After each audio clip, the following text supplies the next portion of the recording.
My name is Will Dawson, and today I'll be going over the hard truths of stereotypes and how we see them displayed across various cultures as well as our own.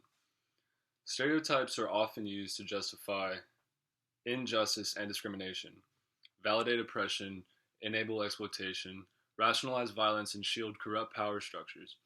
Stereotype based expectations and interpretations routinely derail intimate relationships, contaminate laws and their enforcement, poison social commerce, and stymie individual freedom and achievement. Stereotypes are not bugs in our cultural software, but more so features of our biological hardware.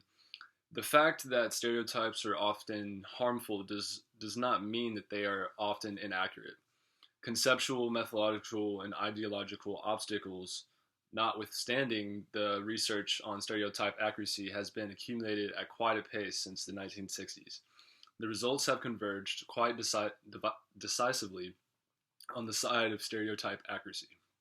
For example, comparing perceived gender stereotypes to meta-analytic effect size zones, Janet Swim in 1994 found that participants were more likely to be accurate or underestimate gender differences than overestimate them.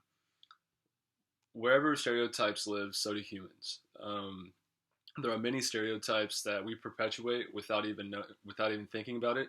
It does not mean that we are wrong or that we are bad in any way. For example, you wouldn't ask a baby for directions, nor would you ask an old lady to help you move a couch. Why so? Because of stereotyping. We subconsciously know that these individuals would not help us. This baby would not help us get to where we're going, and this old lady wouldn't help us succeed our tasks. So we wouldn't even think about asking them. Subconsciously, that just goes through our thought process. um, our evolutionary ancestors often had to make fast-paced decisions in critical situations. It is then we can somewhat see how stereotypes can be born, similar to before, but with greater consequences. The impulse of stereotype is not a cultural innovation, but a species-wide adaptation, like color vision. Excuse me. Everyone does it. The powerful use stereotypes to enshrine and perpetuate their power, and the powerless use stereotypes just as much, seeking to defend or rebel against the powerful. Now, on to the next slide. We see here instances of intercultural stereotyping as well as stereotyping in our own culture. There are many stereotypes across every culture. We know everyone knows a few. I just wanted to highlight a few of the most popular ones we hear here in America in our culture. Something that we hear a lot is like Asians.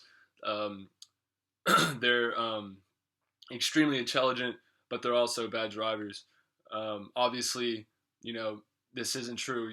There's Asian Americans who aren't as smart as Black Americans or Hispanic Americans or whatever the case may be. So these, while I just repeat these, just know that I don't agree or perpetuate any of them. Black Americans often seen as very funny, fashion starters, very athletic, but on the converse, their stereotypes have been drawn to them as drug dealers or users, gang members, and/or abusive. So we see the same thing with white Americans. They can be seen as generous, hardworking, optimistic, but also seen as rich, preps, stuck up, just people who care about themselves at the same time. We see the same thing with Hispanics. A lot of the times they can be seen as hardworking, very good cooks, adaptive to their surroundings, and on the same hand, a lot of the time the stereotypes go along lines with being illegal, being involved in gangs or gang activity, not successful, illegal, or troublemakers.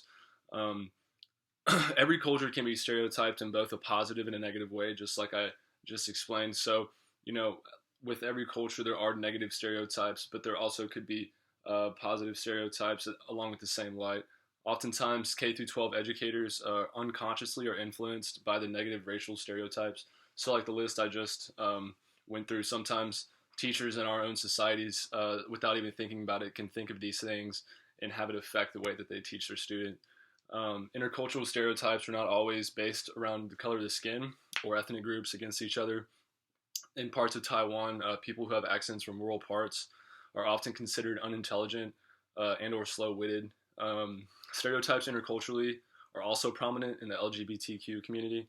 Many places in the Middle East view gay men as close to nothing. Oftentimes, they're physically harmed or killed for who they are, what they believe in. Obviously, this is a very radical example, but it's something that we must address, and something that that's something that's really it's a problem that's going on.